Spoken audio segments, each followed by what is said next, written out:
what's up guys, welcome back to my channel, and if you're new here, welcome to our little corner of the internet. Today we're going to be watching a video titled First Japanese Visitor to USA Describes American Life, 1860s Tokugawa Embassy. I feel like this is going to be a very interesting video, but let's see what this is about.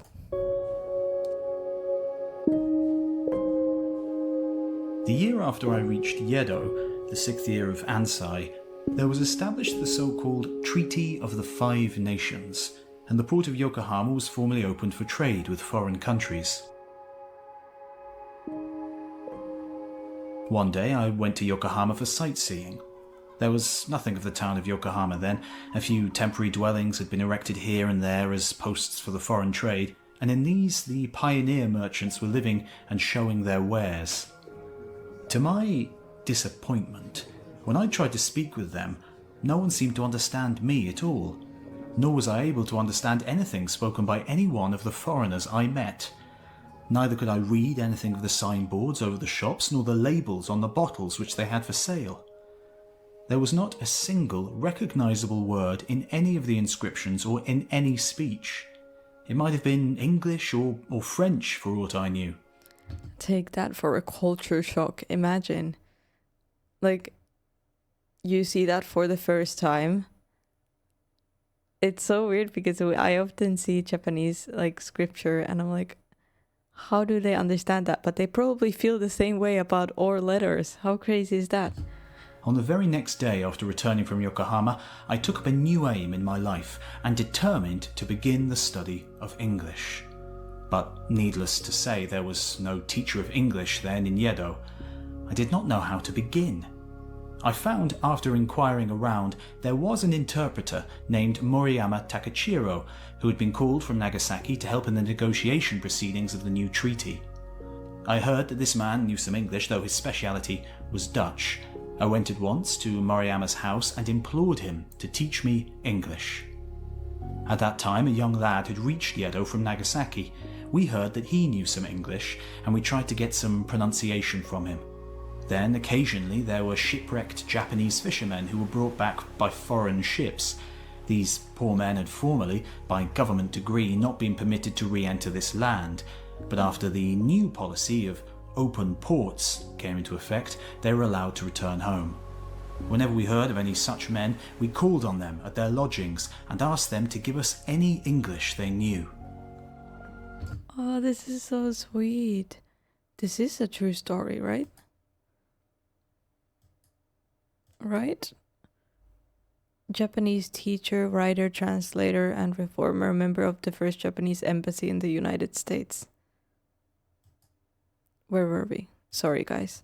I just wanted to check because it's an incredible story. Our knowledge of Dutch could be applied directly to English. Degree not being permitted to re-enter this land, but after the new policy of open ports came into effect, they were allowed to return home. Whenever we heard of any such men, we called on them at their lodgings and asked them to give us any English they knew. In truth, Dutch and English were both strange languages written sideways of the same origin. Our knowledge of Dutch could be applied directly to English. Our one-time fear was a groundless illusion.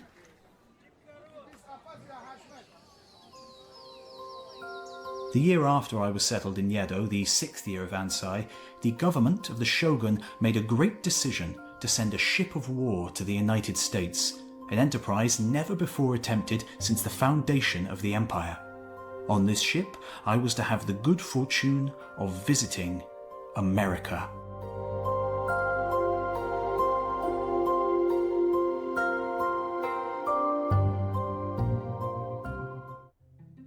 This video is sponsored by Magellan, the premier documentary streaming service. So, here we are, 100 days into lockdown, and I can now confirm that Coco has watched all of Magellan's documentaries, and now...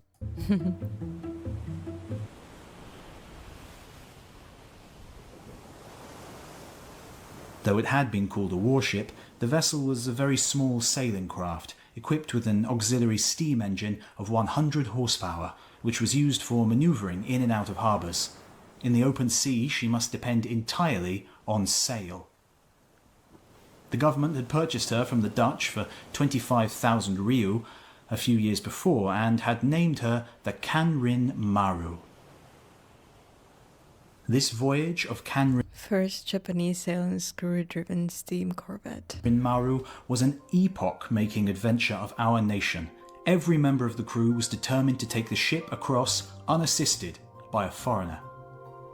It seems to me now that the reason for granting my wish to go on the boat so easily must have been that such an unusual enterprise as the voyage was to be, there were not many volunteers. No sooner did we get out into the open sea that we ran into storms and continued to have rough weather all the way across. I mean, imagine, that's the first, like, this type of boat. In Japan, you're going to go all the way to America on a boat where you don't understand the language or anything. I'm not surprised that there's not many volunteers. It's like a whole new thing. There's no like social media or something where you could check what America looks like. That's so crazy. In the rocking ship, a quiet, dignified meal was impossible, so I used to pile my rice in my purloined bowl and pour soup and everything over it, take it to the side of the cabin and eat standing up. For a whole month we saw nothing but the waves and the clouds. Once we sighted a sailboat said to be an American vessel carrying Chinese workmen over to America. For a whole month? How long does it take? That was the only thing we saw during the voyage. The 4 or 5 American sailors on our ship were found to be using more water than they were supposed to. One of the officers told Captain Brooke about it, and the latter replied instantly, "You may shoot any seaman found wasting water. Any such person is guilty of general treason to the ship. No admonition or inquiry is necessary. You may feel free to shoot him at once." What? That's insane. Our water supply was thus made to hold out, and we, with the entire crew of 96 men, reached land at San Francisco after 37 days. I bet that was the best solution, though. Nobody I stole am water. willing to admit my pride in this accomplishment for Japan. The facts are these. It was not until the 6th year of Kei that a steamship was seen for the first time. It was only in the 2nd year of Ansai that we began to study navigation from the Dutch in Nagasaki. By 1860, the science was sufficiently understood to enable us to sail a ship across the Pacific. This means that about 7 years after the first sight of a steamship, after only about 5 years of practice, the Japanese people made a trans-Pacific crossing without help from foreign experts. I think we can, without undue pride, boast before the world of this courage and skill. Our welcome on shore was certain. Why were the Japanese linked so much to Dutch people? Like, where does that come from? Certainly worthy of a friendly people.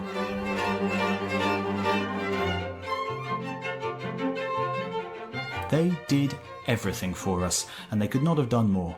The feeling on their part must have been like that of a teacher receiving his old pupil several years after graduation, for it was there Commodore Perry who had effected the opening of our country 8 years before, and now here we were on our first visit to America. As soon as we came on shore, we found we were to be driven off in carriages to a hotel. While we were resting in the hotel, city officials and various dignitaries came to offer entertainment. We were given quarters in the official residence of the Navy Station on Mare Island.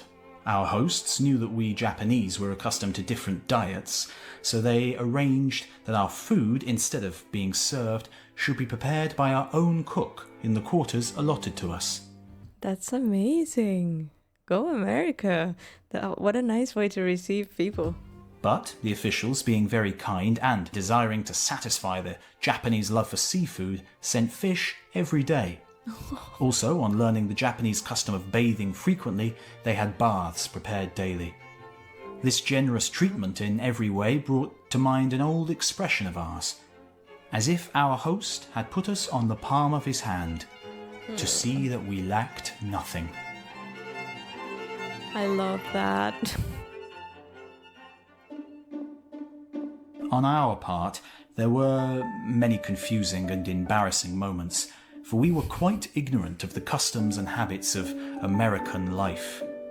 For instance, we were very surprised even by the carriages as part of our very first experiences.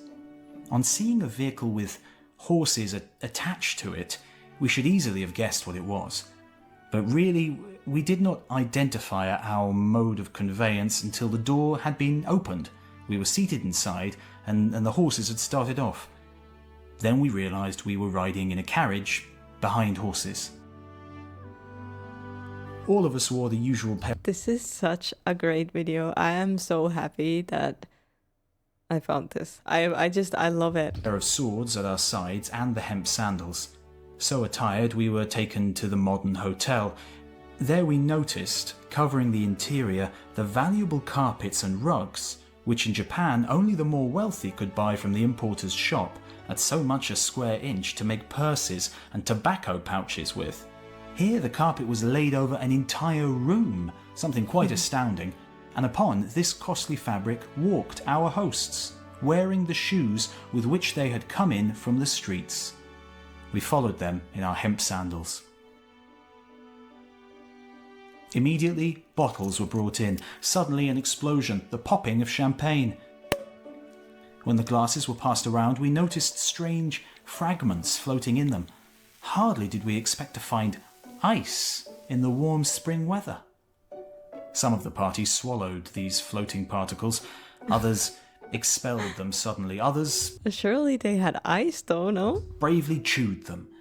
This was an adventure, finding out that they were ice. Oh, I love it. I wanted to have a smoke, but seeing no tobacco tray, such as in Japan is placed before the smoker to hold the burning charcoal brazier and the bamboo ash receiver, I took a light from the open fireplace. Perhaps there was an ashtray and a box of matches on the table, but I did not recognize them as such. I finished my smoke, but finding no ash receiver, I took out some of the tissue paper which we carried in place of handkerchiefs, and wrapping the ashes in it, crushed them very carefully and placed the ball in my sleeve. After a while I took out the paper to have another smoke. Some wisps of smoke were trickling from my sleeve. The light that I had thought I had crushed out was quietly setting me afire. After all these embarrassing incidents, I thought I could well sympathize with the Japanese bride. Her new family, whom the bride has never met before, welcome her, tell her to make herself at home and do everything to make her comfortable. One laughs with her, another engages her in conversation, all happy with the new addition to the family. In the midst of all this, the bride has to sit, trying to look pleasant, but in her efforts she goes on making mistakes and blushes every time.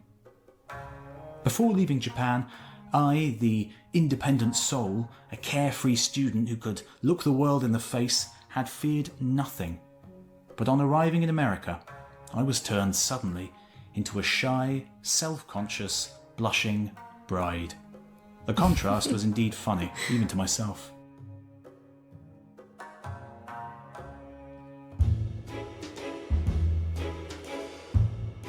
One evening, our host had said that some ladies and gentlemen were having a dance party and they would be glad for us to attend it. We went. To our dismay, we could not quite make out what they were doing. The ladies and gentlemen seemed to be hopping about the room together. As funny as it was, we knew it would be rude to laugh, and we controlled our expressions with difficulty as the dancing went on. These Okay, maybe Japanese had their own dances, or, you know, it's so cool to hear someone's like first experience of anything, but this is just really cool. I'm super excited. I'm just so stoked about this video. But a few of the instances of our bewilderment at the strange customs of American society. On taking leave, our host and hostess kindly offered us horses to ride home on. This pleased us, for a chance to ride horseback again was a relief. Especially did Captain Kimura enjoy this, for he was an accomplished horseman who used to ride every day in Yedo. We touched whip to the horses and rode back to our quarters at a trot. The Americans watched us and exclaimed at the Japanese ability in riding, so neither of us knew much about the other at all. Our hosts in San Francisco were very considerate in showing us examples of modern industry. I'm sure that our attentive hosts thought they were showing us something entirely new, naturally looking for our surprise at each new device of modern engineering. But on the contrary, there was really nothing new, at least to me. I knew the principle of the telegraph even if I had not actually seen the machine before. Okay. Rather, I was surprised by entirely different things in American life. First of all, there seemed to be an enormous waste of iron everywhere. In garbage piles, on the seashores, everywhere. I found lying old tins, empty cans and broken tools. This was remarkable to us, for in Yedo, after a fire, there would be hundreds of poor people swarming in the ruined district, looking for nails in the charred wood. So valuable was metal in Japan. Then too, I was surprised at the high cost of daily commodities in California. We had to pay $50 for a bottle of oysters, and they're only 20 or 30 in the bottle at that. In Japan, the price of so many would only be a cent or two. What? Things social, political, For oysters? and economic proved most inexplicable. One day, on a sudden thought, I asked a gentleman where the descendants of George Washington might be. He replied, I think there is a woman who is directly descended from Washington. I don't know where she is now, but I think I have heard she is married. His answer was so very casual that it shocked me. Of course, I knew that America was a republic with a new president every 4 years, but I could not help feeling that the family of Washington should be regarded as apart from other families. My reasoning was based on the reverence in Japan for the founders of the great lines of rulers, like that for Ieyasu of the Tokugawa family of shoguns, really deified in the popular mind. So I remember the intense astonishment I felt at receiving this indifferent answer about the Washington family. As for scientific inventions and industrial machinery, there was no great novelty in them for me. It was more in matters of life and conventions of social customs and ways of thinking that I found myself at a loss The culture must be completely in different. America.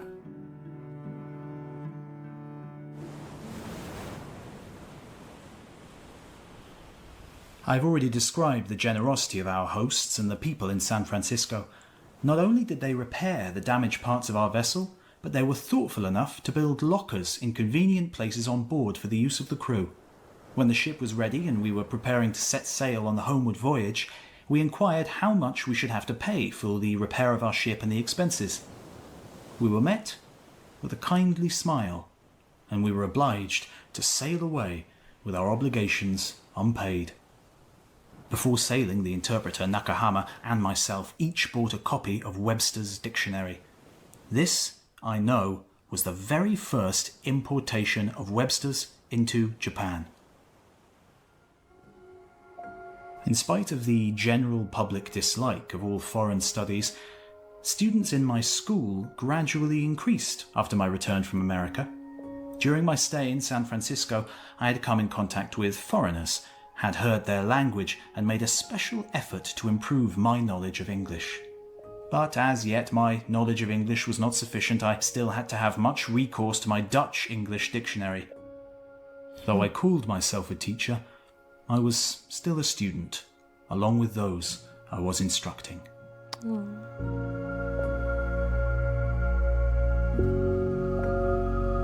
No, was that it? That was so cool. I love that video. I want to see more of these. It's so amazing to hear someone's first experience, and that's just amazing. I loved it. Very wholesome. Thank you guys so much for joining me for this video. I really hope you enjoyed it as much as I did. Please leave a like, subscribe if you haven't yet, and I'll see you guys in the next video.